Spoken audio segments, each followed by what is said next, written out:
Hello, everyone, and welcome to Slash Film Daily for Monday, February 25th, 2019. On today's episode, we're going to talk about what we've been up to at the water cooler. This is Slash Film Editor-in-Chief Peter Sciretta. And joining me on today's podcast is Slash Film Managing Editor Jacob Hall. Hello, hello. Weekend Editor Brad Oman. Hey, that's me. Senior Writer Ben Pearson. Hey, what's going on? And writers Hoai-Tran. Hey, everyone. And Chris Evangelista. Yes, I am here. Okay, so last night was the Oscars. Before we get into it, we should talk a little bit about that happening. Should we? Should we? You know what? I was not even going to watch the Oscars. This is going to be like the first time in many years that I was considering not watching it. I just knew that anybody who won, I was going to lose. I was really rooting for Spider-Man Into the Spider-Verse, and I'm glad that they won. Best animated. They should have won Best Picture in my mind, even though they weren't nominated. Everything else, I just saw I saw how the wind was blowing, and I was really not interested in watching it. But I watched it, and as I expected, it infuriated me. What did you guys think?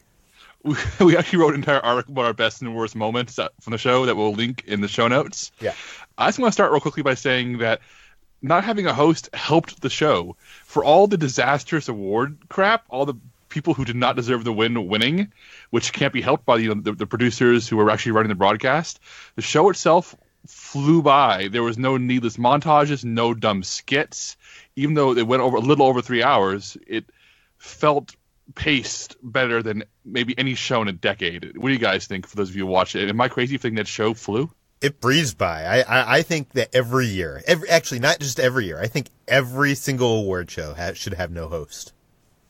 Oh, yeah, I totally agree. This was just a breezy ceremony. It went by so quickly, and I enjoyed there weren't any silly gimmicks either that dragged the show in any bit. So I like this a lot. They should go hostless from now on, or just have the best comedians just show up for a presentation, make a few jokes, and then leave. Yeah, totally. I agree with that as well. I think, for all of the brouhaha about the Oscars potentially being a disaster, the broadcast, and we've been writing about it for months, the Academy going back and forth. I think when all is said and done, when the dust settled, it was actually a pretty good show. Yeah. Well, let's talk about the elephant in the room, which is Green Room winning Best Picture. Guys, Jacob, guys. If Green Room won Best Picture, I think all of us would be way happier than what Green Book, oh no. Wishful thinking right there. Oh, okay. I want the characters, I want everybody who made Green Book to be put in the situation from Green Room. Let's put it that way. I want them to be under siege by people who want to destroy them, because that movie is okay. All right. I don't want to go on a huge Green Book tirade here, because the internet's done it for me. But when you have a movie about how a racist white guy helps fix racism by being friendly to a black man, in a movie written and directed entirely by white men, winning Best Picture in the same year that BlacKkKlansman, a movie that is literally about how, hey, we did not solve racism. That's literally the message of BlacKkKlansman. You can see the push and pull, the tug of war between old Academy and new Academy, young and old, people who want comfort and people who want daring, exciting things. And that tug of war was present throughout this entire ceremony. Spider-Verse, I think, would not have won if there was not a new influx of, diverse younger people in the Academy. But Green Book would never have won if that older crew still didn't have a stranglehold on the final say of all these awards. What do you guys think? Is this tug of war as obvious? I agree.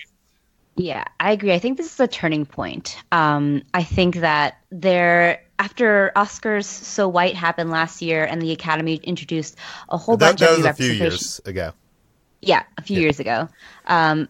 Then the Academy introduced a whole new, more representation and more diversity into their ranks. There's been this sort of shift happening, and we kind of saw the most forward shift last year with The Shape of Water winning and all those other progressive candidates winning as well. And here it's kind of like that pushback. If I'm going to make a political analogy, like a parallel, it's kind of what happened after Obama won and then left the office, and we had the most severe pushback in sort of like political in our history. So this is something I think that's kind of happening in the Academy right now. It's just the old guard kind of making it their choices with Green Book and Bohemian Rhapsody, and the younger guard kind of being divided amongst the great options that they have with BlacKkKlansman, Black Panther, The Favorite, and I feel like that kind of split the vote and ended up going to Green Book. Yeah, I think especially with Black Panther and BlacKkKlansman, I think that probably split a lot of the younger vote in the Academy. I think sadly, the old white men won here because of that. Not to mention, there's also If Beale Street Could Talk, which is all about racial issues, which they didn't even nominate. It's like, what are you doing? Like, come on. Although we should mention Regina King won Best Supporting Actress for that movie. Well deserved. I just wish that movie had been represented better, because that movie deserved better. Yeah. Probably the highlight of the award show is not an award, but actually the performance of Shallow by Bradley Cooper and Lady Gaga, which was a very, I think you said in your headline, sensual performance. Yeah. I just love how it was framed from behind. It was just so well produced. And actually watching this performance, it made me reconsider. Like, I was kind of upset that Bradley Cooper wasn't nominated for Best Director for Stars Born. I don't think Stars Born is a great movie, but I thought he did a good job directing. And then after watching this performance, I am now under the opinion that it might not actually be impeccably directed. It might be that these two stars are just have amazing chemistry and are good at, their performance is just that next level that I thought that it should be awarded to the directing. I think it may be. It's actually a travesty that Lady Gaga lost to Olivia Colman. Travesty, Peter. Travesty. Yes. Lady Gaga is incredible in A Star Is Born, but Olivia Colman is equally good in very different ways in The Favorite. And her speech, where she is so blindsided by her win, was actually my favorite moment of the entire night. I am incredibly happy Olivia Colman won, because I love that performance. But I also think that Lady Gaga will win another Oscar for acting in the future. I think she's that good. But Olivia Colman is just one of those actresses who I've loved for ages, and seeing her in a lead role and seeing her sneak up in the Oscars, because clearly Gaga and Glenn Close split the vote. And I love it when that happens. I love it for a performance that nobody saw coming. Yeah, travesties is definitely not the right word for this, Peter, because it is. Olivia Colman even knew that Lady Gaga should have won. She basically said so. I think Glenn Close was the heavy favorite. I think she thought Glenn Close was going to win, because that's where the pundits were saying. But her win was my favorite win. I didn't watch the show, but her win is like my favorite win of the entire ceremony, because she deserved it. She's such a great actress, and she's so good in The Favorite. I'll say I liked her speech, but I really just don't care for that movie at all. Can we yell about Peter? Can we yell about Rami Malek's speech real quick? Because I'm really mad about it. Why are you mad about Rami Malek's speech? First of all, I think it's a very self-aggrandizing speech. It's very pompous, very head up its own ass, in a way that I think the worst Oscar speeches are. Like, his entire tone was, news is coming and I deserve this, which is saying a lot from a guy who's dubbed for all the singing in that movie, so it angered me. But also just the sort of half-assed shout out to the LGBTQ community. It's sort of like, okay, I played a gay guy, okay. Well, then, like, you look at Richard E. Grant's speech when he won at the Independent Spirit Awards earlier that day for Can You Forgive Me, where he's also a straight man playing a gay man. And his speech pauses to touch on the AIDS epidemic and the men who died, the men who inspired him, the gay men he knew. And it is such a graceful moment where a straight man acknowledges the community he's representing. And Rami Malek's pompous, holier-than-thou attitude and his sort of, just, I'm going to mention it but not dwell on it, reference to the gay community, like, really, really rubbed me the wrong way. And I've liked Rami Malek as an actor before, but this speech was a disaster. I was angered by it. Also, he forgot to thank the director. How rude was that? Well, no one that won for that movie thanked the director, I think, right? No one did. Bohemian Rhapsody won Best Editing for editing Bryan Singer out of that awards conversation. Oh God, that's the fact that won Best Editing is the award that drove me the most nuts, because there's that clip going around which just highlights how terrible the editing in this movie is, where it's a scene where characters just meet at lunch and there's like 30 cuts where it's like there's a hand on a chair and then someone looks at the hand and then it cuts back to the hand. It's like, why is this happening? And then that won Best Editing, and I just don't understand how that happened. Chris, that's just supposed to add to the franticness of this moment where they're getting their chance for the first time. It looks terrible. Chris, if you actually wanted to, I mean, I've been listening to a lot of Oscar podcasts, and for me, what I've been able to gather about that is that accepted narrative right now is that the people in the Academy are awarding the editing in that movie because John Ottman, who won, had to serve so many masters. It's like Queen produced the movie, so the members of the band had a lot of requirements of him. Obviously, there was the whole Bryan Singer fiasco. He's working with two different directors. So from what I understand, the editing branch is more giving that award for performing under ludicrous circumstances and still churning out a movie that made, however $800 million or however much it made. So I think that's part of why that movie won Best Editing. I heard that this was kind of like supposed to be almost like a career honoring thing too, since he's been working for so long and has dealt with similar situations like this several times. There was even a story I read over the weekend where he was talking about how he had like almost like a bit of a nervous breakdown and cried when he was working on Valkyrie, because Chris McQuarrie and Tom Cruise were all very hands-on with the production, and they kept coming in and giving notes for the different cuts, and like one would change something, the other would change it back, and he couldn't ever get a like single good cut of the movie to where he wanted it to, and it just drove him insane.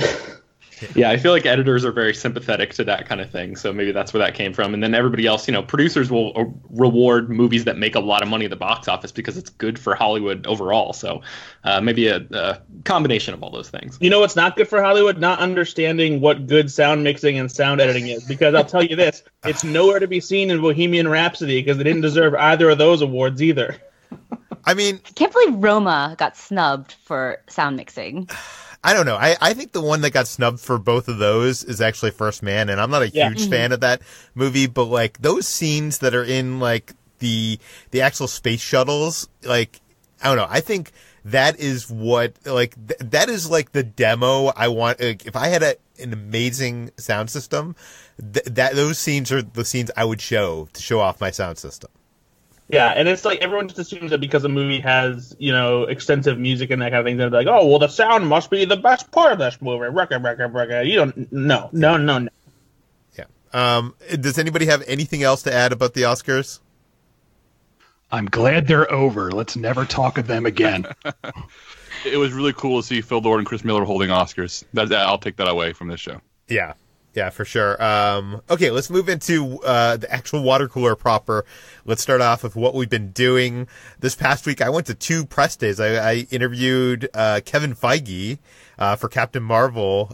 He was actually, obviously nominated for an Academy Award this year, and he was originally not going to be doing interviews, but we got one of the few interviews with him at the junket, so I am very thankful of that, and you will see that next week on the site or something like that. I also interviewed the directors of that film. I went over to Sony Pictures Animation, and I talked to the directors of Spider-Man Into the Spider-Verse, the Academy Award-winning directors of Spider-Man Into the Spider-Verse, just days before they won. And I got a lot of good info on that. Those bits will be coming up tomorrow on the site, so look out for that. And so I've been doing a lot of running around and actually working. After the Oscars, I did watch an episode of Tidying Up with Marie Kondo. After I think Jacob and HT. Chris, did you talk about this as well? Yes, I did. Yes. Yeah. So the 3 of you were talking about this on the water cooler. So I started with the second episode because I had heard the first episode wasn't that great. the second episode. And I'm putting this in the what I've been doing section because I watched this episode and I kind of feel like I got the gist of her whole thing. Like, I don't even understand what the book is, because it seems to me, and correct me if I'm wrong, the gist of Marie Kondo is that you need to take all your items of a specific area, like say clothes or books, and then you put them in a pile. And then you go through each of those items individually. You ask yourself, does this does this spark joy in me? And if it doesn't, you get rid of it. Like, is that like the whole thing? Yeah, but it's also about like organizing stuff better and, making, getting rid of clutter really, and, finding better places to store things. Like, and I'm not saying this I'm not trying to dismiss this in any way, but it just feels like it's such a simple, like, concept. There's not like, I thought there was going to be a lot more rules to it, whatever. So after we watched that episode, we went into our closet. We have a walk-in closet, and we had, especially me, I had so many t-shirts and whatever, and we took everything out, piled it onto our bed, and the piles of clothes were almost reaching the ceiling. It was so much clothes. And so we spent a few hours last night, and I got rid of, I want to say, probably 3/4 of the stuff that I had in my closet. So this is already working out for me. I'm learning some stuff here. I'm excited to go through the rest of my house and us clean up the clutter a bit. But I'm broadcasting now from the recording studio in my closet, and there's a lot less clothes. There might even be like some more echo because there's less clothes to absorb the the voice. But yeah, anyways, Brad, it was your birthday this past week. It was, and while you're getting rid of stuff, I'm accumulating more of it because I got some cool things for my birthday from my girlfriend who came into town from Utah. And since I like to collect things, my birthday presents turn out kind of like the things that kids would probably get for their birthday, which is cool toys. And so I got NECA just released not too long ago a new Ultimate Gremlins figure, which is the transformed monster version of the Mogwai. And he comes with cool accessories like a beer and a movie theater soda and a couple candies. And even a cigarette, which you normally don't find with toys. And I also got the Marvel Legends figure of Ronan from Guardians of the Galaxy, another one of the Stranger Things McFarlane figures to go help finish the collection, and the Funko Pop of Dr. Ellie Sattler with the Jurassic Park Jeep. So yeah, it was a pretty good birthday haul. Very cool. Let's move on to Chris. What have you been doing? I spent the weekend getting yelled at on Twitter nonstop for like 24 straight hours. I reviewed the upcoming documentary, Leaving Neverland. It played at Sundance, and it's debuting on HBO next month. And this is the documentary about they're men now, but they claim when they were children, Michael Jackson sexually assaulted them and molested them. And I've talked about the movie before when I first watched it. And there is a very angry group of Michael Jackson fans out there. And I know they're Michael Jackson fans because they all have Michael Jackson screen names, and their profile pics are of Michael Jackson. And they have just been nonstop. I haven't gotten it today, of course, but now that I'm talking about it, I'm sure it'll start up again. But literally from Friday till like Sunday night, I was just getting nonstop people on Twitter just adding me and, yelling at me for, I guess, reviewing the movie. Like, Chris, you didn't do your journalistic work on this one. Yes. I think they don't understand that, like, people who review movies didn't make the movie. Like, their argument seems to be, how can you review this? This movie is inaccurate. But it's like, I didn't make the movie. Like, I have no say in what the content of the movie is. I'm just reviewing the movie. And you actually clearly say that. Yes, and Yeah, so the thing that infuriates me about this is I've seen several reviews of this movie that flat out say, like, I'm not trying to throw anyone under the bus, but like the IndieWire review, like their headline is literally, "This movie proves Michael Jackson molested kids." Like, it literally says that in their headline. Whereas I took great pains in my review to point out that, from a legal standpoint, Michael Jackson is innocent because he was acquitted. And, I made sure to write, everything is that's said in this movie is an allegation. It's not, 100% confirmed. At the same time, I also say the movie does a very good job making a convincing argument. And, I came away from the movie thinking that these two guys were telling the truth, that they're being honest because they seem like they're being honest to me. And even though I took all these steps to ensure that, I pointed out that the movie is not fact, it's someone's allegation, this was not good enough. I think part of that is because they're clearly not actually reading the review. They're just seeing someone reviewing it and they want to yell at them. And boy, it got really exhausting. I didn't engage with them. I basically was just muting every single one that came in, but it got to a point where it was nonstop, and it just I don't know. I don't understand what these people want from me exactly. Like, I'm not gonna delete the review. Like, I don't know what they want. I do want to back you up on this because I was attached to a bunch of these conversations because I know that they were replying you directly as well, but the ones that were replying to our tweet of the review went to me and you. And I was, just from what I saw hundreds of people. I have to assume it's like this kind of Snyder mob mentality where someone who like has a lot of followers in this like Michael Jackson fan universe like tweets out these things and everybody just goes and attacks the tweet without actually reading the thing. Yeah, I think that's true because a lot of them kept basically saying the same things. Like their quote unquote talking points were identical. So it was clear they were all meeting up somewhere, like a message board or something, I don't know, and getting these arguments and trying to throw them at me.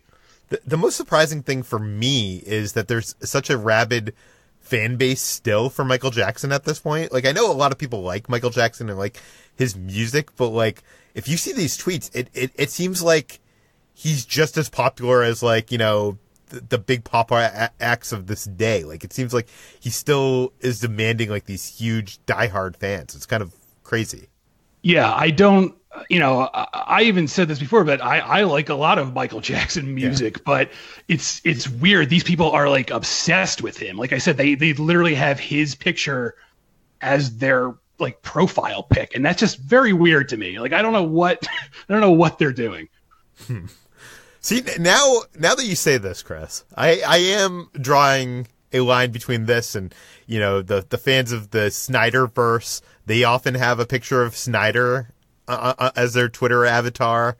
Now this is going to make me second guess. Anytime I'm considering using a screenshot from a movie for my social media avatar, is it a good idea?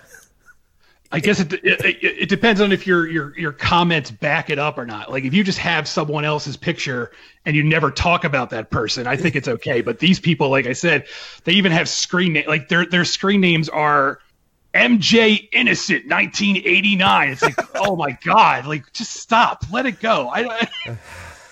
Okay, let's move on. Let's move past this, Chris. Look towards the future. The Academy Awards is over. This whole MJ thing is over. Let's talk to HT because she has been flying and doing some interesting set visit stuff for the site. What have you been up to, HT?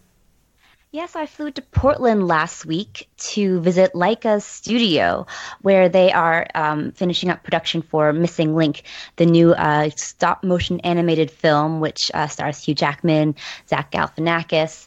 And I got to see the sets that they built, which are sort of like miniature film sets. But wait, are you allowed to talk about this?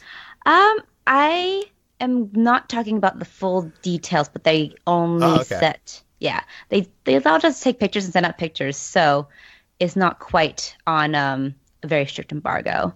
But a full set visit report will be coming out in about a week or so.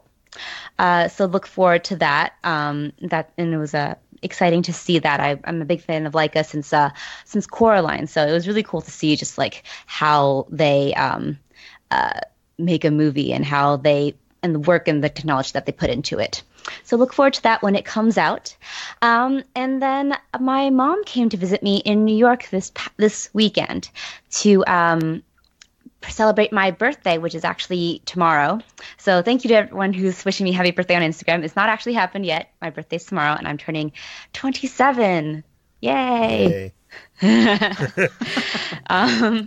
So my mom and I went to see Wicked to celebrate my birthday. And Wicked is a show that I have never seen before.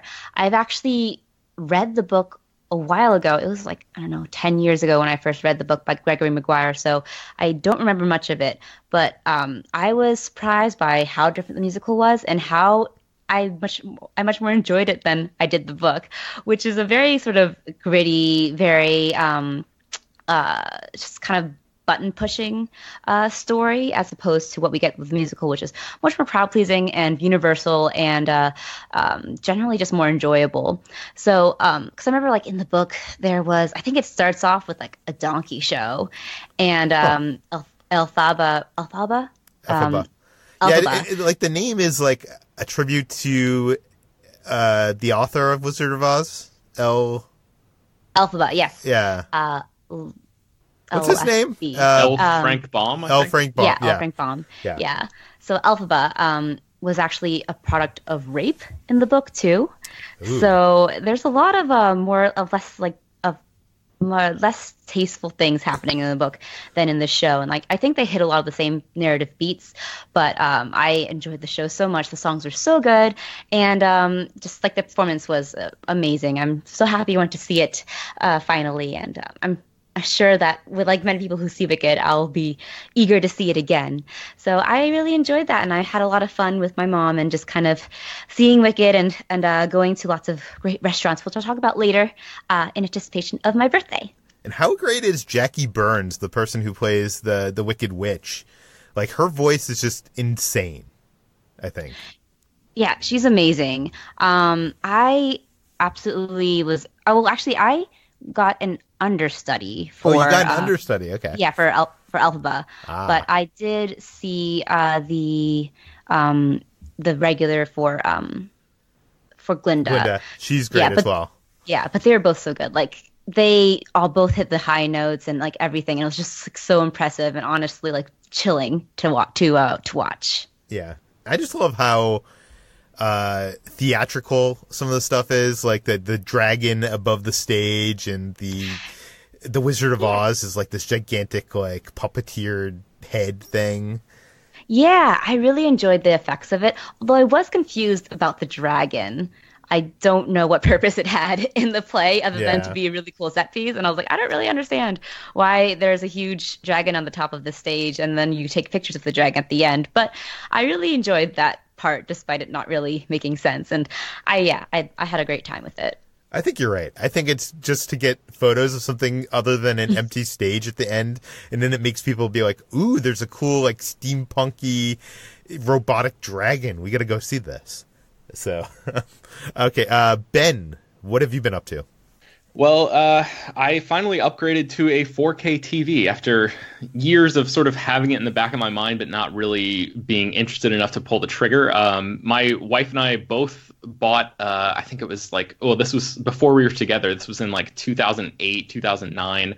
Right around that time, we both bought, I think it was like, I don't know, 55-inch TV or something like that, but it was like an LED TV, and we have not upgraded since. So it's been, 10 years basically since we've upgraded TVs, and we just finally pulled the trigger this past weekend. We went out to Best Buy. They have a price matching thing, and got my friend Patrick to drive us. This TV comes with this huge, massive box. I got a 65-inch TV, which is like not huge for a living room. It's not like, the biggest. They now TV sell like on the 90 market. and 100-inch, I think. Yeah, right? Exactly. So it seems I mean, it's whatever, 10 inches bigger than I guess the one that we had before, which, it looks pretty good in our living room and everything. But the box that it comes in is massive. It barely fit in my friend's SUV. So my wife and I rode with him to Best Buy thinking that we could all three of us and the TV fit in the car on the way back, and I actually had to take an Uber back to my apartment because we couldn't all fit in the vehicle. But a lot of people actually just take the TV out and load it into their truck or whatever, and they leave the box in the parking lot. I see that a lot at Best Buy. That seems wildly impractical for the model that we bought, which is like a very thin thing. Like the glass on it is like very I don't know, like you're not supposed to put much pressure on it because it could crack and all of that. Oh wow. So anyway, I just wanted to say that I'm now in the modern age with a 4K TV. I spent most of Saturday. Well, we had some people over to watch the Oscars last night, which was why we decided to pull the trigger on this now. And the new season of Game of Thrones is coming up. So I just wanted to be able to watch a TV that didn't have a muddy picture, basically. So you upgrading your content to see? We already, as soon as I hooked up the Netflix account, it knew that I was watching it through a 4K TV, so it prompted me like, hey, do you want to upgrade your Netflix plan to 4K capable? And I'm like, yes, Netflix, damn it, do you know me too well? Yes, of course I do. So, I'm going through and hooking up all the accounts and all that stuff. So anyway, that's what I've been doing the past 2 days. And you also do the Netflix mail plan. Does that have 4K discs? That I think I'm just going to get rid of because the 4K streaming is more expensive than the regular streaming. So I think I'm just going to swap those out, basically, like take one, lose another kind of thing. And I've been watching so many movies through TCM and through my DVR lately that I haven't really gotten much use out of the Netflix disc plan over the past couple months. So I think I'm just going to let that one go by the wayside. It's the end of an era. I know. Jacob, what have you been up to? Not much. At a very relaxing, lazy weekend. I guess diet update time. I had to go buy new pants and a belt on Saturday, so I'm a couple inches down the waist. The old pants weren't doing it anymore, so hopefully the trend continues. I'll have to buy new pants in a few months, so fingers crossed. Congrats, man. Thank you. That's awesome. Very cool. Okay, let's move on to what we've been reading, which is also Jacob, because Jacob, you have made it a goal upon yourself to read one book every week for the rest of the year? That's the plan, and maybe even beyond the year. Years ago, I used to be able to do this, easily, but that was before marriage, before having a house, and before being managing editor of Slash Film. So I'm trying to find the time, at least an hour a day, to sit down and do nothing but read. And I'm kicking this off with History of the Future, the book I talked about last week by Blake Harris, about the rise and fall of Oculus Rift, the early days of virtual reality, or early days of modern virtual reality. And I finished it, and I tweeted about it if you want a few more details. But it's a very, very, very good book. It's a very good follow-up to Console Wars, his previous book about Sega and Nintendo in the 90s. And the last 100 pages or so are really riveting and really revealing. It turns out many of the things that I thought I knew about this story were false or inaccurate, and it left me feeling very conflicted. There are people in this story who I left not liking, like simply thinking, you are not a good person, but you were screwed over in ways that you did not deserve. So it left me very upset. Actually, Wait, so are you talking about Palmer Luckey? I am talking about Palmer Luckey, yes, but I don't want to spoil if people are going to read it, because I went into this book rooting for Palmer Luckey to fail because I kind of knew where it was going from the headlines, and I ended up feeling very, very conflicted about Palmer Luckey in the end because he does some really, really stupid things, but the details of which were badly sourced, badly reported, and irresponsibly spread. And Facebook ends up emerging, big surprise, is the real villain in this story, far more so than Palmer Luckey. And man, I know, as listeners may know, Blake has written for Slash Film before, so I actually DM'd him and we were talking about it, and he talked about how compiling this information and learning it was as painful for him to write as it was for me to read, because it becomes incredibly stressful and incredibly upsetting. And it's like as if you're watching a movie and the first half is this rousing underdog story where the kids form the team and come together, and against all odds, save the day, and then that's the halfway point, and then the rest of the movie is all that very quickly turning into a big pile of crap and everything going wrong, and everybody pretty much ending the story disliking each other, having on a bad note, just having their dreams destroyed.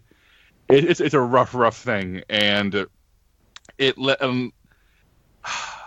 since there are certain characters in this book who do not share my politics in ways that, let's say, are extreme, and to Blake's credit, he never once says, "Hey, this guy is saying bad things. This guy has bad opinions." He just lets the characters, or subjects rather, of this book speak for themselves and situations speak for themselves. It puts a reader like me in some very uncomfortable positions where I'm forced to be in the room with someone whose beliefs are counter the mine in ways that are fundamental, but at the same time, for me to realize, hey, he's also the victim here, and realizing that and dealing with that was made for something that I was not expecting. And I would really recommend reading this book if you think you know the Palmer Luckey story, because it turns out I did not. I have this book. I'm very excited to jump into it, but I have a couple things to get to before then.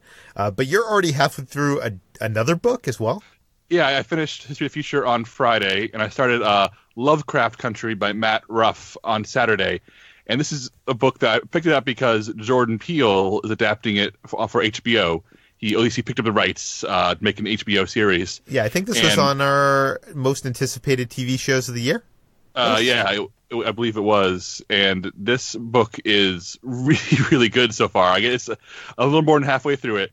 And the basic elevator pitch is a classic weird fiction horror story set in 1950s America, where all the characters are black. And that means that in addition to having to deal with ancient cults and monsters and supernatural forces, it also means having to worry about stopping at a red light in the wrong town because they may be shot and killed by someone because of their skin color. And it is just the way it intermingles these characters trying to survive America's supernatural horrors and America's all too real horrors is really, really frightening. And I love how the characters are really well drawn. And Lovecraft Country title is so perfect because two of the main characters, a young black man who just got out of the army and fought in the Korean War, and his uncle, are both huge literary fans. They love science fiction, they love horror, they love fantasy. And large portions of the book are dedicated to them having to grapple with the fact that, hey, this science fiction author I love was a huge racist. This horror author I love, was an anti-Semite. So the Lovecraft Country title refers to the fact that H.P. Lovecraft, one of the most famous horror writers of all time, was a hugely xenophobic, racist, asshole, despite making work that was influential. So much of this book is about, dealing with, both America as a literary concept and America as, an actual land, a place where it's where you are, it's what you love, but it's also turned against you in ways that are painful. And to paraphrase a book, it's like when a story you love finds time to stab you in the back. And I'm finding it to be, it's a really effective horror story, but also a really effective commentary on the age and on loving problematic books. Well, very cool. And I'm sure we'll hear more about that next week. Let's move on to what we've been watching. This past week, I saw a press screening of Captain Marvel, Marvel's latest film starring Brie Larson as the title role. This film is very good. I really enjoyed it. I think Ben, when I was out, read a list of quotes, including mine, of what people thought of this film. So I won't go too long, but I do think that at the core of this movie, it is kind of like this 90s buddy cop film where it's Samuel Jackson's Nick Fury as the younger man teamed up with this alien, played by Brie Larson.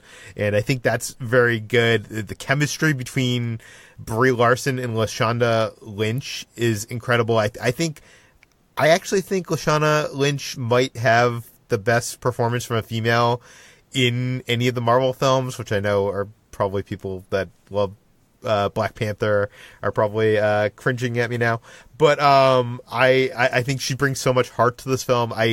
This movie does the prequel right. It explains things, but not too much, and it does when it does explain something, it never explains it in the way you want or think it's going to. It's kind of interesting that way. The cat Goose is incredible. This is like one of those rare occasions where I know like films usually like promote like the cute character, and then you find out the cute character is like not much of that, not a big part of that movie, or like isn't like really that cute in the movie. But Goose the cat is incredible, and I almost met Goose the cat at the junket. I was this close.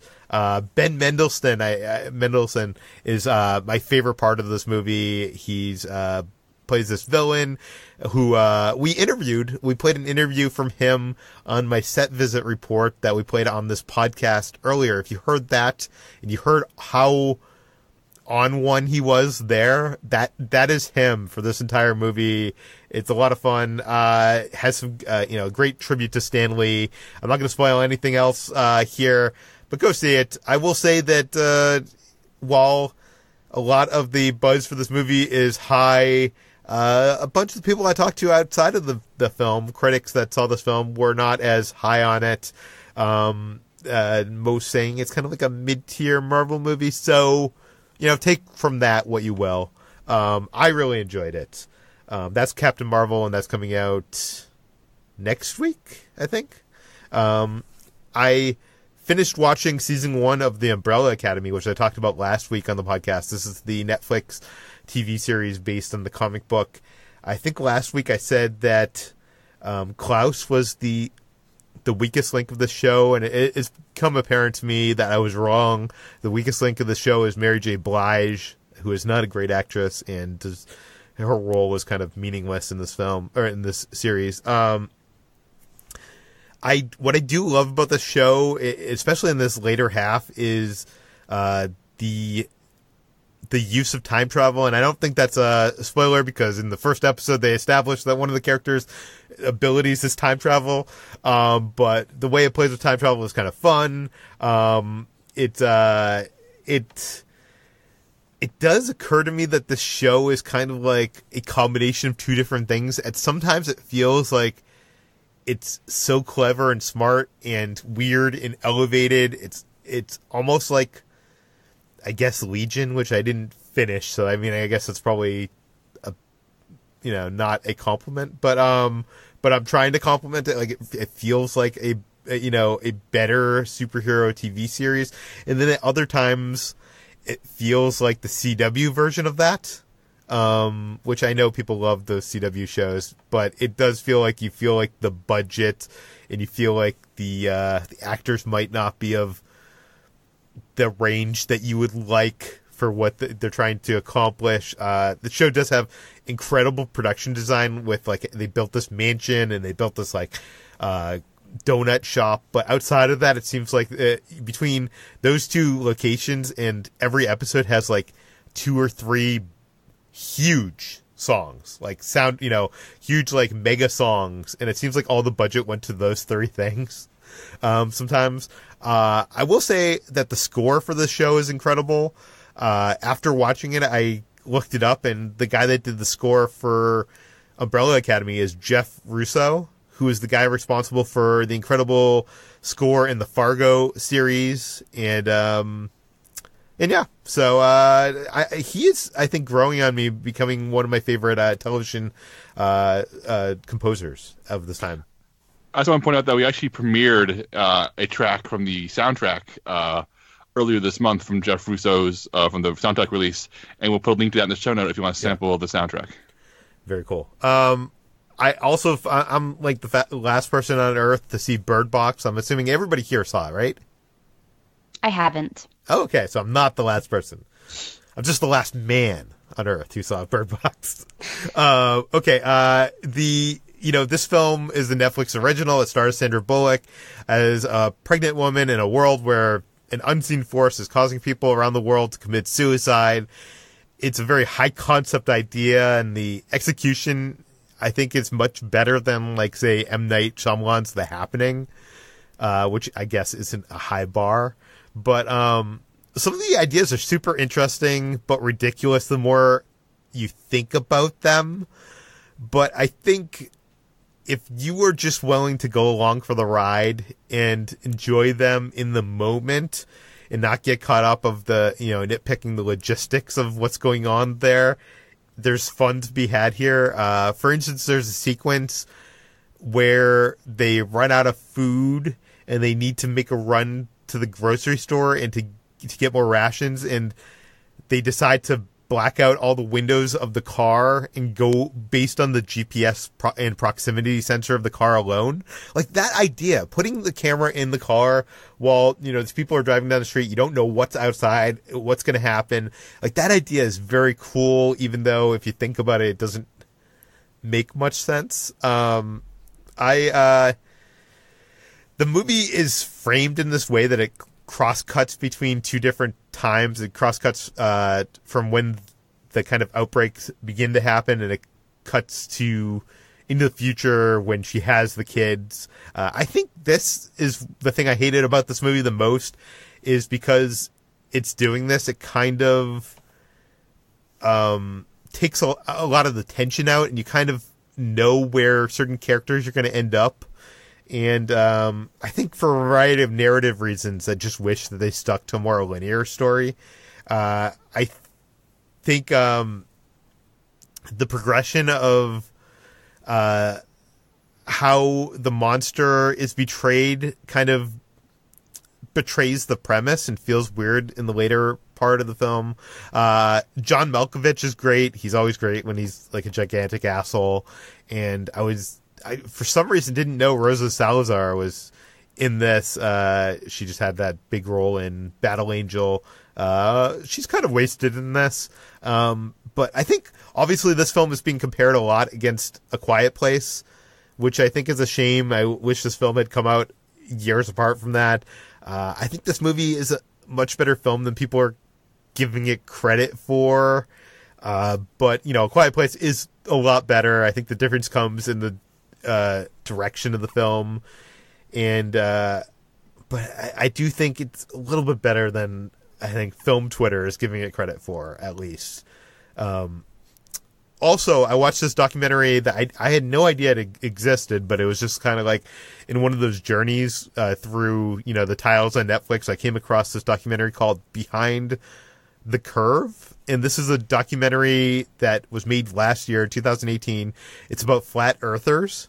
And the main guy it follows is this guy named Mark Sargent, who believes the earth is flat and surrounded by a big wall of ice like Antarctica. So basically, if you imagine what that, the wall in Game of Thrones, it surrounds the entire earth, but we just seem to think it's a continent on, one side of the earth. That's the belief. He kind of is part of this big movement. He's a big celebrity in the flat earther community. It's weird. It's weird to watch this and learn that there's, how there's Christian rock bands? There's flat earth rock bands. There's dating sites just for flat earthers. There's online talk shows. There's conventions that have upwards to over 1,000 attendees. There's people that have gotten divorces and have been excommunicated with their families and friends because of their beliefs. This documentary, I don't think it comes from a place that it makes fun of these people, but it gives them enough rope for them to hang themselves, if that makes sense. It has some interesting things. I learned some interesting things about the Dunning-Kruger effect, imposter syndrome. It's so baffling that some of these people seem smart and well-adjusted, and it's so baffling that they believe this. And probably the most interesting part of this documentary is there's these factions inside flat earthers who argue that there's a dome or there isn't a dome or the earth is actually this infinite plane. So what that means is I guess it's like Pac-Man, where you walk out one side, you walk in the other side. I don't know. It doesn't make much sense, but it's kind of like these conspiracy theorists have conspiracies even inside their conspiracy. And that's kind of fun. Like, some people seem to think that this Mark Sargent guy is... There's a theory that he's actually working for the CIA, or he's a Warner Brothers executive, which I don't even understand the claim there. But the conspiracy theories never end, and it never gets boring. It's pretty insane. I would highly recommend this doc. It is called Behind the Curve, which is actually a very clever title as well. Peter, this sounds like it would infuriate me. It sounds like I would watch it for 2 minutes and get so angry I'd turn it off, and then try it again and turn it off again after 2 minutes. I feel like I couldn't stand these people. It sounds... Yeah. just hearing it made me mad. It's such a ludicrous concept. You guys got to see this. I don't know. I hope you give it a try. It's crazy. What's the name of the dating website for flat earthers? Is it OK Dipshits? Yeah, I don't know. Okay, I also finally watched Three Identical Strangers. This is a 2018 documentary that a lot of people were talking about last year. And it is now available on CNN On Demand. I won't get into this because I know there's some big twists in this film, but this film tells the story of identical triplets who were separated at birth, put into the adoption system. They were reunited after 19 years after they, had a situation happen where they somehow found out about each other. None of them knew that they didn't know that they had brothers. And that's kind of like the beginning of this documentary. It kind of goes really crazy. There's a bunch of huge twists. I really enjoyed this a lot. But I feel like I can't say much more without spoiling anything. And lastly, I saw, I'm a big fan of Survivor. This is something that's happened recently in life in the last year or two.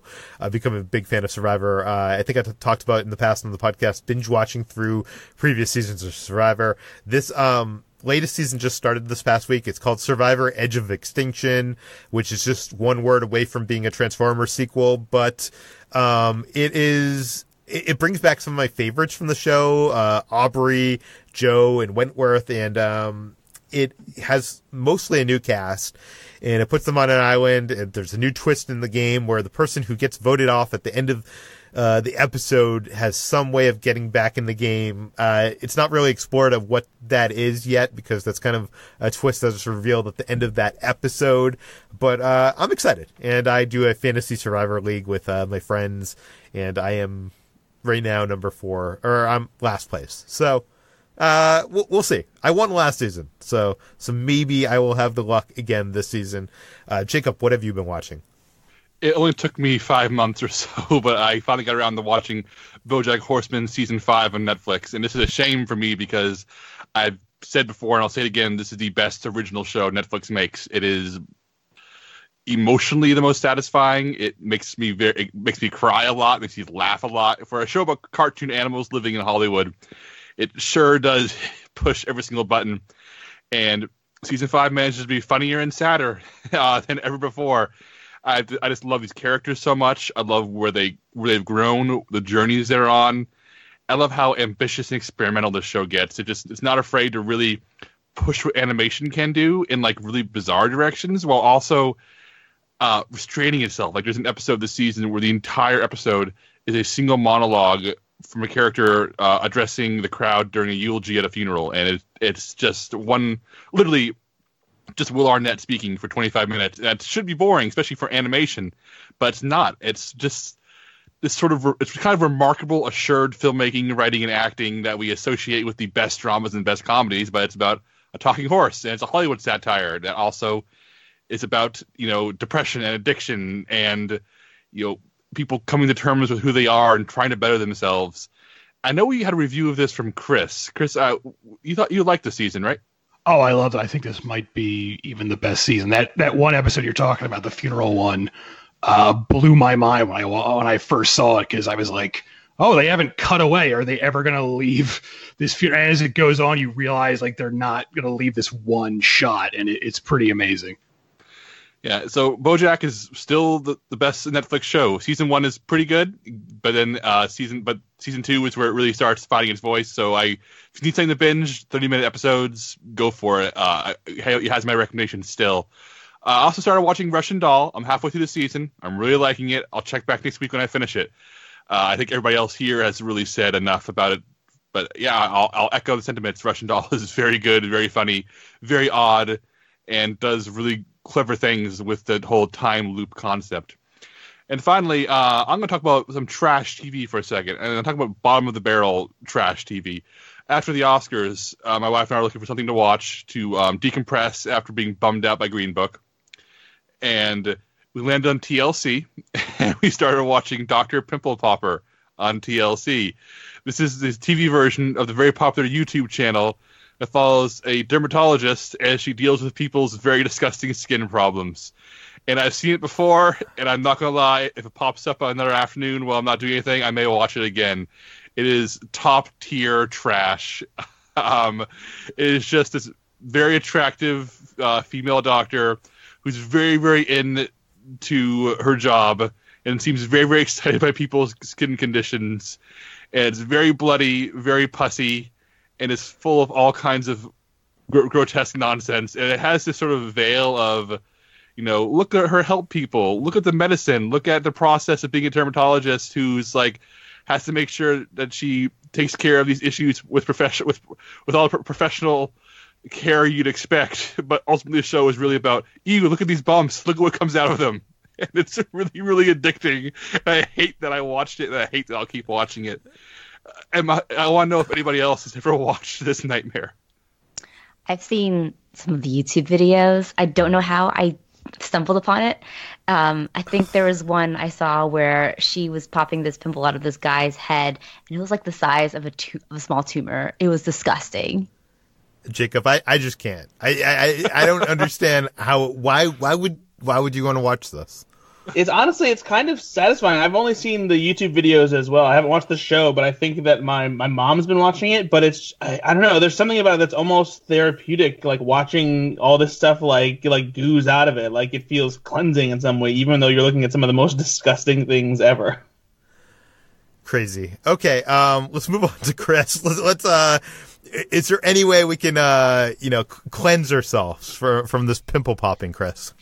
I don't know if I could follow that up really well, but I watched the finale of True Detective season 3, which HBO aired last night, which seems like a really stupid thing to do because no one was talking about it because the Oscars were on.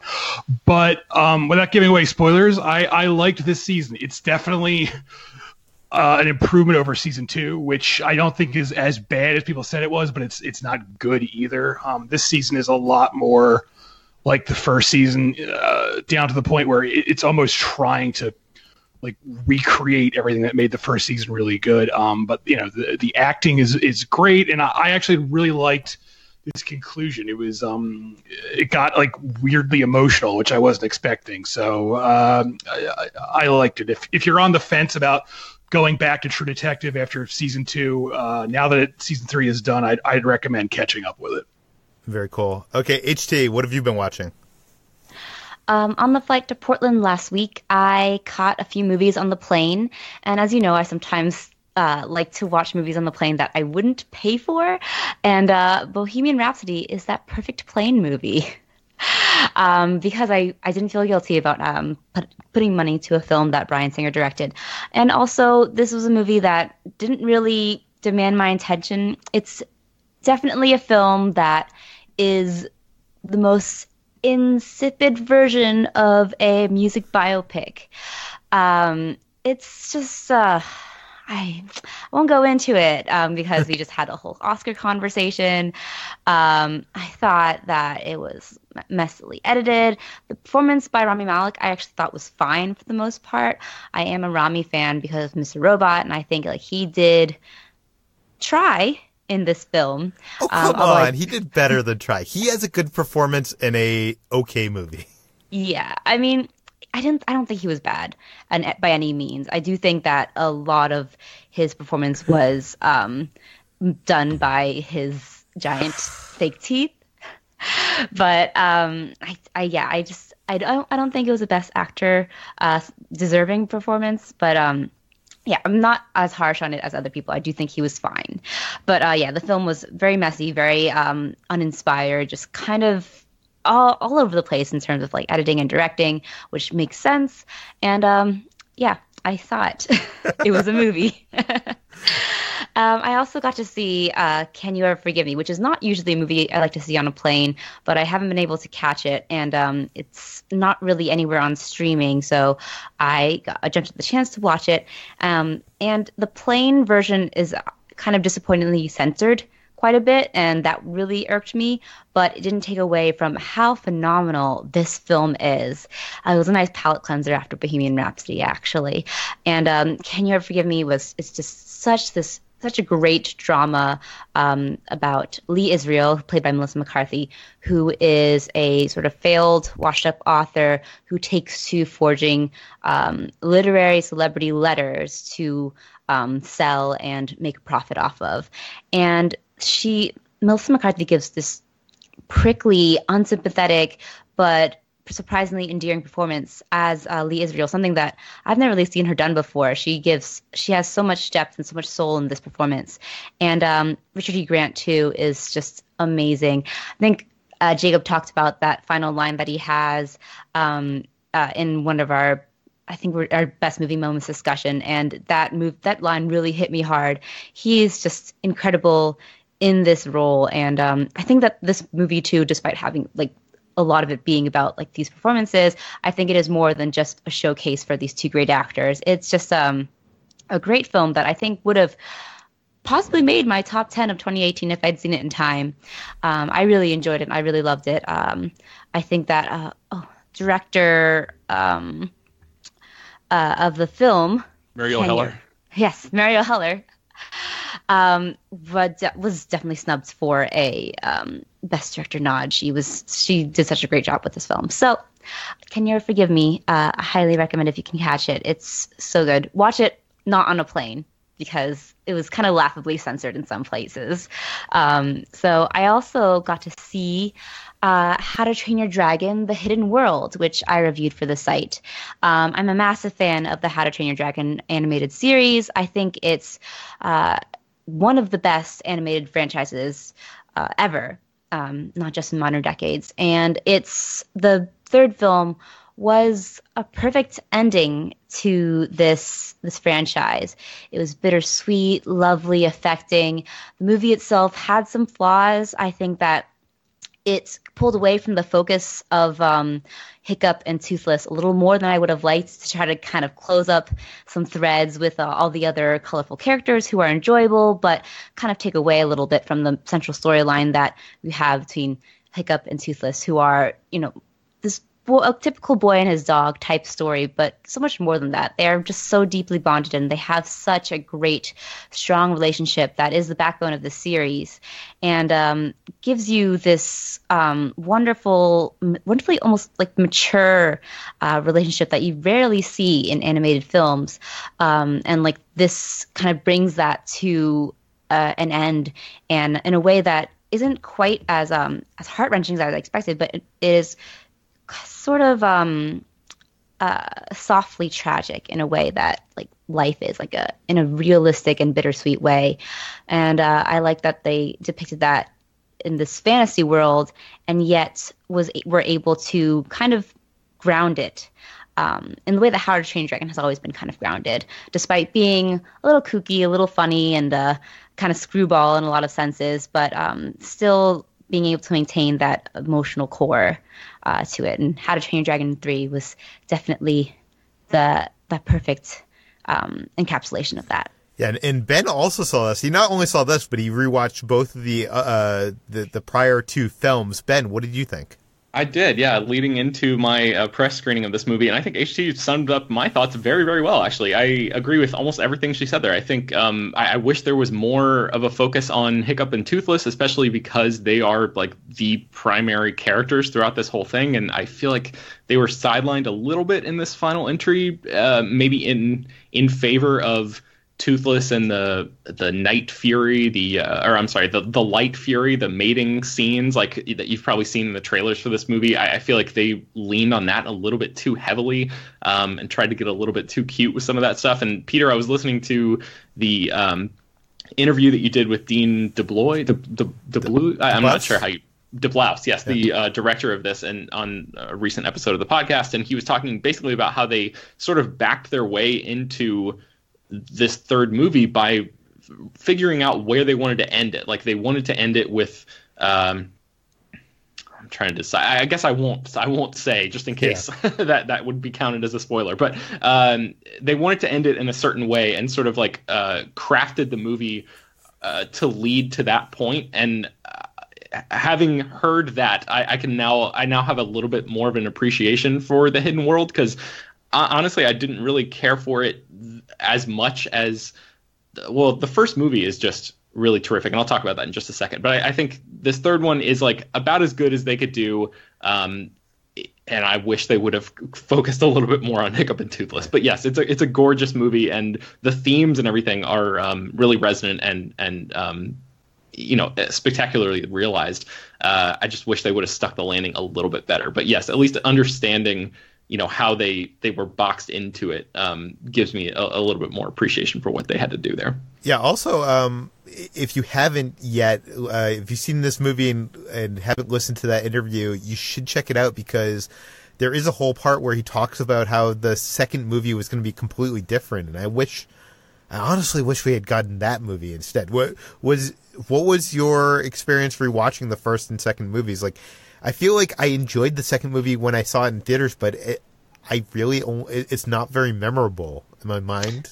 Yes, and I had the same exact experience, and I was like, I wonder why that is. And then I rewatched them, and I was like, oh, it's because the second movie is not nearly as good as the first movie. So just on like a fundamental level, like every aspect of this trilogy is really at its height in the first movie. You get those amazing feelings of flight and all of that stuff, which is everybody's been talking about ever since that first one came out, and for good reason, because they're spectacular. Like the visuals and the way that in an animated movie is able to make you feel like you're soaring right above the water is just unbelievable. And the second movie tries to recapture a little bit of that, but it in following Hiccup through this growth and maturity to an adult, you sort of lose a little bit of that wonder that works so well in that first movie.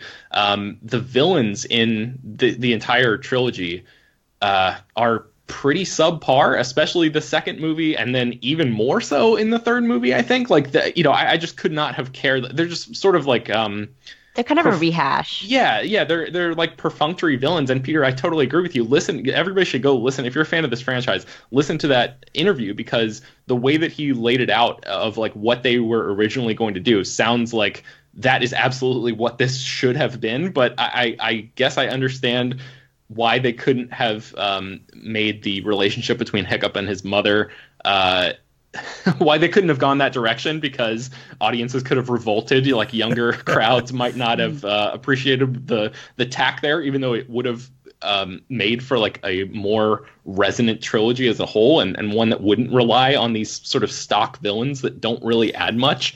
All of the action beats in the sequels, I kind of roll my eyes through, because I don't care about that nearly as much as I care about the relationships between these characters. So that's the heart and soul of this trilogy. And I agree with HC. It's a really, really great trilogy, but I think the first movie is head and shoulders above the other two. I really enjoyed the second film, and I will defend it. But reading Peter's interview did kind of make me think that we would have had a stronger third film if they had gone through with that original plan for the second film, because I love seeing Hiccup's relationship in film number 2, and the really tender moments that his mother has with his father, which we wouldn't have gotten with that original plan. I feel like the third film, especially the villain, was definitely kind of a rehash of the second one, and it felt like they're like kind of padding the film while making their way towards the inevitable like end plans for Hiccup and Toothless. So I do kind of wish that. I will defend How to Train Your Dragon 2, though, because I think it is a great film. I know there's one person on this podcast who doesn't really like it, but I think it's really good. And yeah, it's not nearly as good as How to Train Your Dragon 1, but it is still good. A good film.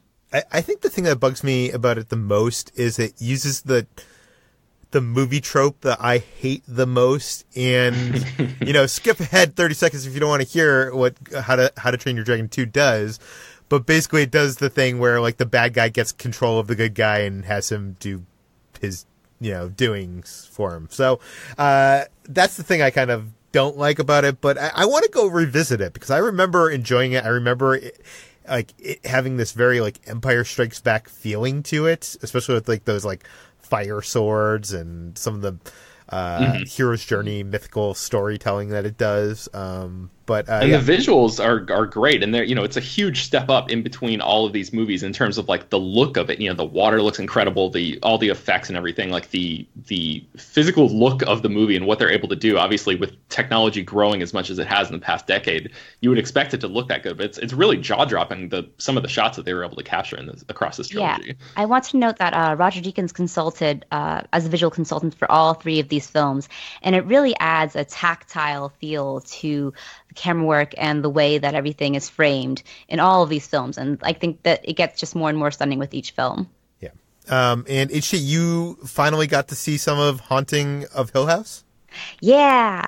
I watched the first 2 episodes of Haunting of Hill House after, I don't know how many months late I am. I think I'm like 4 months late to the series after everyone had been raving about it, although plenty of people have been warning me that it's really scary. So I kind of stayed away kind of based on that warning because I believe in ghosts, and I know that this particular subject matter would have made me like very paranoid, and I was just kind of hesitant to watch it on my own.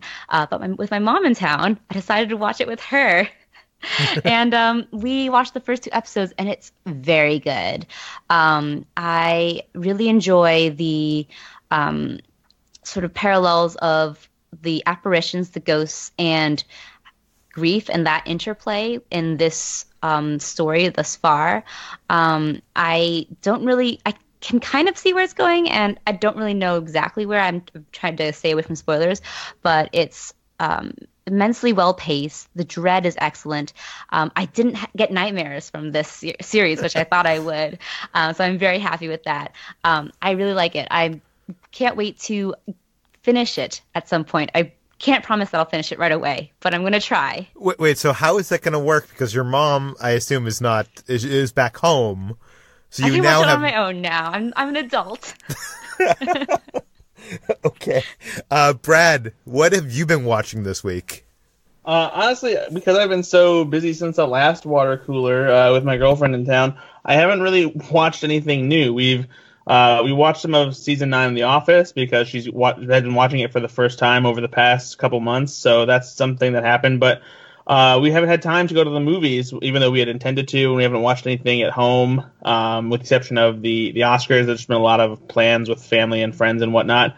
But for my birthday, we did watch Hamilton, the Broadway sensation, which was playing in Chicago. It was kind of a last-minute thing that we decided to try to do this week before she came out here, so we got tickets.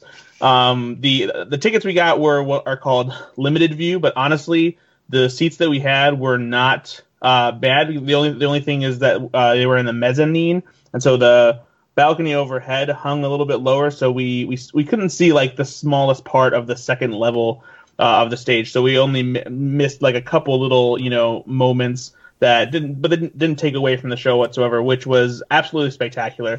I've set a rule for myself where I don't really listen to Broadway soundtracks to a show before I'm actually able to see it in person, which is why I miss out on a lot of staple Broadway productions.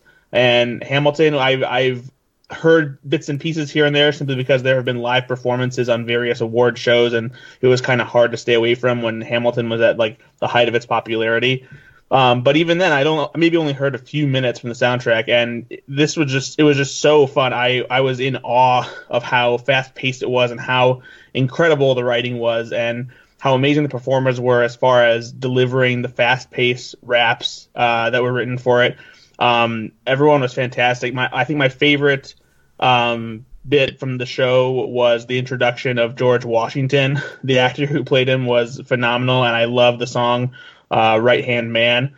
But yeah, I was blown away by it. I absolutely loved it. I would love to see it again, and now I'm definitely going to be listening to the soundtrack for the next good while here. Very cool. Ben, aside from the How to Train Your Dragon trilogy, what have you been watching? So I think it was last week, Peter, you were talking about how you were watching this documentary called Nintendo Quest, and you, at one point in your description, you were like, it wasn't good, but I watched it anyway. And in my mind, I didn't say anything because the podcast was running a little bit long, but in my mind, I'm like, why would you watch a documentary that you know isn't good? Why would you keep watching it? Life is too short. Turn the thing off, watch Ben, something else. I want to explain myself really quick here. Yeah. It was that, like, the whole thing was about him trying to achieve this goal of getting all the Nintendo cartridges within a 30-day period. And by the time we decided that it wasn't good and we didn't want to watch it, we were halfway through it and we wanted to see if he was actually able to achieve that goal, even though we kind of hate watched the second half. If that makes sense. Yeah. No, I mean, I understand it, and even more so now because I ended up doing the same thing this week when I watched a documentary that's called Lone Star, Stevie Ray Vaughan, 1984 to 1989. And Stevie Ray Vaughan was a blues guitarist. He was, or is arguably, like one of the greatest guitar players to ever live. I grew up listening to just the first two albums of his when I was a really little kid. My dad was really into that music when I was growing up, and so I knew of him. I play guitar a little bit, but I'm not very good. But I've known of Stevie Ray Vaughan as like this, this master of the form. But I realized that I never really knew much about him as a person or like the later parts of his career. He died at age, I think, 35 in a helicopter crash, and I knew that, but I didn't really know enough to connect the dots from those early albums to what actually happened. So there's this channel that I have in my cable package called Access, which is AXS. I think it's AXS TV is the official name of it. And they had this documentary called Lone Star, Stevie Ray Vaughan, 1984 to 1989. I watched it. It's a terrible documentary. Like it's horribly put together. It's so like visually inert. It is like, it's nothing but talking heads and like old music videos like spliced in here and there. There's not really any archival footage or good like interesting stuff beyond what might have been on like a local news package at the time. But I watched it because I was being informed about a subject that I was interested in, and I didn't know, there's a lot of stuff I didn't know about. And I was like, I hate the way that I'm learning this information, but I'm glad that I'm learning it. So I can't recommend Lone Star, this particular documentary, but if anybody is like a diehard Stevie Ray Vaughan fan, I imagine you'll probably already know this information. So it's like a very, very narrow subset of people that I could possibly recommend this to, which is people who are exactly like me, who only know the very broadest strokes of his career and who don't mind sitting through a subpar documentary to learn the facts that you could probably learn elsewhere. But yeah, and I all of this is to say, I at least I understand a little bit more where you're coming from, Peter. Yeah. It happens. I think the thing I can't understand when it happens is when it's a TV show. I'll talk to people all the time who's like, yeah, I'm watching this show. I just got through the third season. It's not good, but I'm still watching it. And it's like, all these people that watch like Walking Dead, and they all seem to have that like that explanation. Mm-hmm. I don't get it because that's a lot of time investment. It is. I had to give up halfway through Ozark, or maybe like 6 episodes into Ozark season 2. I just couldn't. I couldn't handle it anymore. Yeah, and I watched the whole thing all the way up till then, and I was just like, I know there's only 4 episodes left in the season, but I'm done with the show forever. I can't even. I'm curious to know what happens, but not curious enough to watch 4 more hours of this god awful show. Oh, wow. It just took such a dive in the second season. I couldn't justify the time. Yeah, the second season is definitely not as good, but I liked it a little bit. Yeah. Okay, let's move on to what we've been eating. We've been talking about all these kind of like sweets I've been finding on the keto diet. I wanted to recommend 2 of them really quick for you today. I ordered some cookies from the Keto Cookie. I'll put the link in the show notes. And there's basically a place in Utah that makes low sugar cookies, and they're kind of expensive. I think it's like ends up being like $3 a cookie or whatever. But when you are on a diet and you are craving some sweets, you're willing to pay that. So I was willing to pay that. I ordered a variety pack. They have a bunch of different cookies, including caramel cheesecake, a snickerdoodle. All of them are really good. But the one, and I'm kind of surprised because this is the one I was least expecting to like, the one I was least excited to try, was they have a sugar cookie with like some green frosting on top, and that tastes like a real sugar cookie. And I will be ordering from them again for sure. I also ordered this cinnamon coffee cake mix from this Keto Queen Creations company. I will link to that in the show notes. I made some cupcakes last night with those, and they taste like coffee cake. So if you like coffee cake, you're trying to cut back on sugar, I would say check them out. It just takes like, a few eggs and some butter and, an oven. So, yeah. Jacob, what have you been up to? I made my own guacamole yesterday for the Oscars, actually. I've always liked guacamole, but I've always been very particular about it. And it's a really, really good keto snack since avocados are very high in fiber. So it means it cancels out a lot of the carbs that are in there. So you can always cultivate a good guac to your tastes, and you can usually get away with eating a fair amount of it. And so I bought avocados, I mashed them up, and I'm not gonna lie, I didn't like add my own seasonings. I bought a pre-mix of seasonings, a brand whose name I can't recall. I'll try to think of it for next week. But Chef Rick Bayless has a line of seasonings and foods based on his cuisine, and I mixed it in with the guacamole or with the mashed avocados to make it in the guacamole, and it was very good. And I like my guacamole very smooth and very spicy, and compared to a lot of people who like it milder with large avocado chunks and lots of tomatoes and onions, and that's not for me. So I was able to make mine exactly how I like it, and I finally have a guacamole that I feel like is for me. That's very nice feeling when you're able to prepare something even as simple as that. Were you eating this with the cheese crisps that you talked about last week that you made? Oh no, that wasn't cheese crisps. I made low carb tortilla chips. Or tortilla chips. Yeah, that's what it was. I had eight low carb tortilla chips, which is if you cut up one tortilla and fry them in avocado oil, you can get 8 tortilla chips for 4 carbs plus guacamole, which is maybe 1 carb. So you have a really nice snack for 5 carbohydrates. So go keto. There are options out there. And also we bought a new mix that is intended to be a base mix for all kinds of different baking products. It's very, very low carb. But I had some low carb pancakes, and they did not taste like pancakes, but they tasted good. I wouldn't if I served it to anybody else who was not dieting, they'd say, "Why am I eating this?" But as someone who hasn't had pancakes in 50 days now, I was fully satisfied by them. So, like I said, the thing about this diet, about keto in general, is that there are options. Yeah, there's small wins and there are options. So many diets are about restricting yourself, and keto always seems to have another door open for you to try something. And I know, like I said, I am still updating my Instagram with the weekly pictures, and so far so good. We'll just gotta keep it going. I am gonna again, Jacob, recommend the Good D's pancake mix, but I will also send you a link to there's this great pancake recipe that is made out of cream cheese that tastes like real pancakes. Like I've served them to people that didn't know that it wasn't real pancakes, and they just thought they were real pancakes. So, all right, challenge accepted. I'll make your pancakes. Yeah. Okay, Brad, what have you been eating this week? I had real pancakes at one point, but that's not the thing that I put on the thing to talk about. I tried a new cereal, still on my new cereal grind, and I got a hold of Cinnamon Toast Crunch churros a while back, which is basically kind of the same thing as Cinnamon Toast Crunch, but the cereal is just in the shape of tiny churros, basically. I will say, though, I think that these actually work better in milk than the regular Cinnamon Toast Crunch. I don't know if it's because of the shape or maybe because they're a little bit thicker, but they don't get soggy as quickly. And they taste pretty much exactly the same as Cinnamon Toast Crunch, which is a bonus because that's one of the best cereals ever made.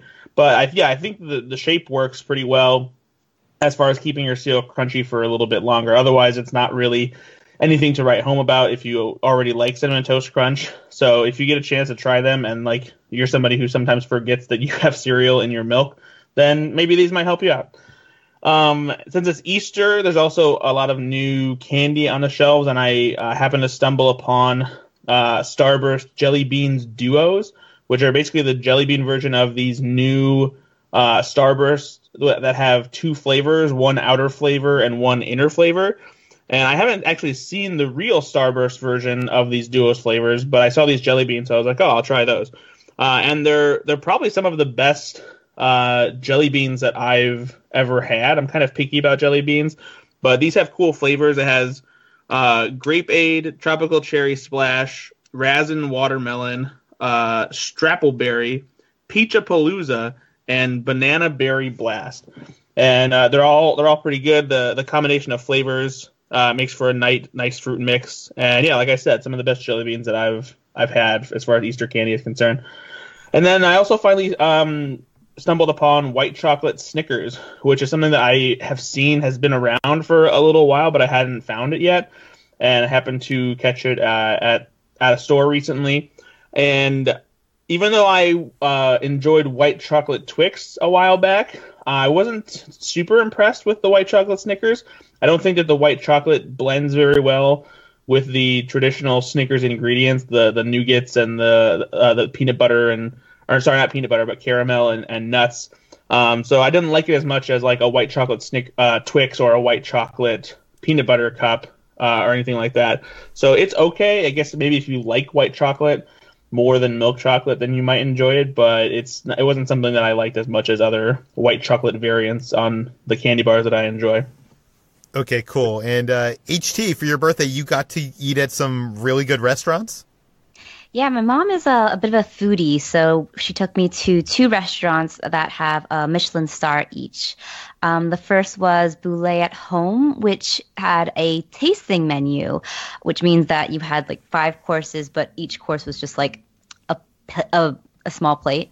And that was really delicious. They have they specialize in like kind of French fusion cuisine, and the restaurant's really beautiful. It's like a kind of Victorian style, almost like French countryside or something. But it was really good.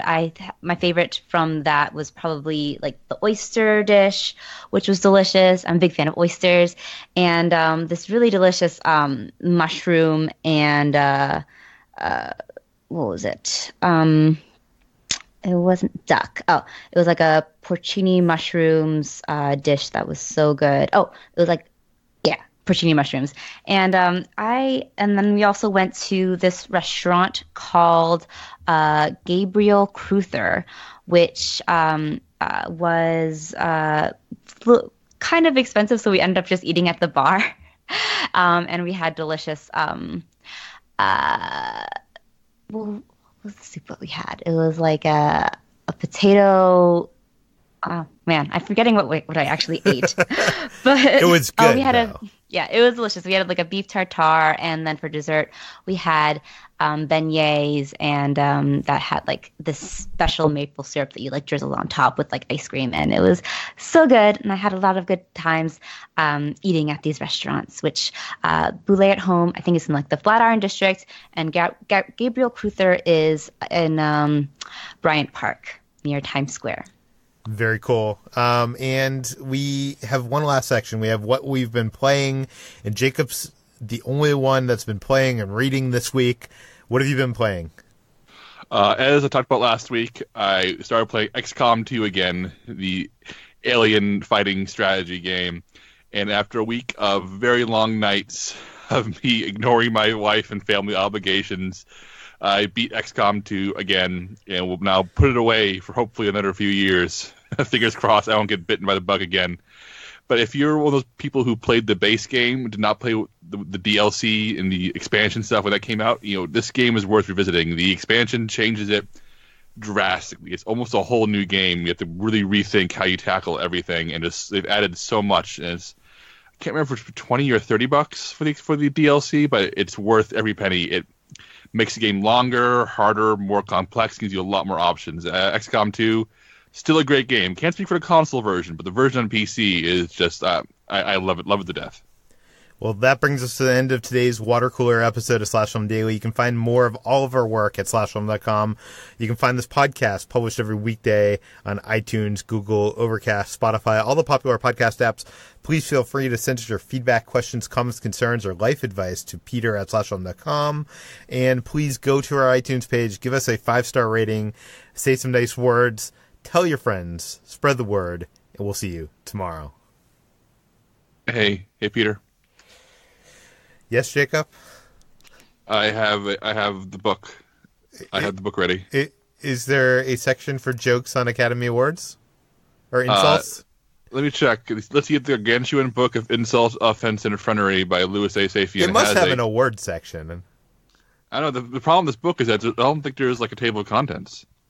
You just have to like scroll through it to find what you want. Really? That's There's like the problem with the book. I don't know. It seems so obvious. Like, it would be like, Jacob, you win the award for being stupid because... I don't know. There is no awards.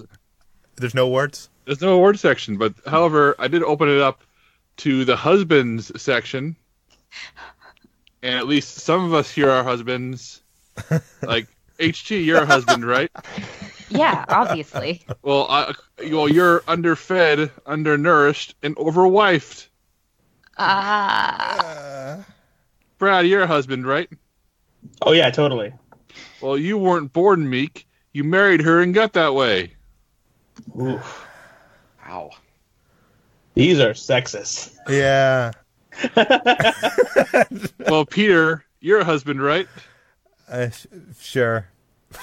She calls you Hun. You call her Attila the Hun. Oh, wow. Oh my God. Ben, you're a husband, right? Yeah, I actually am.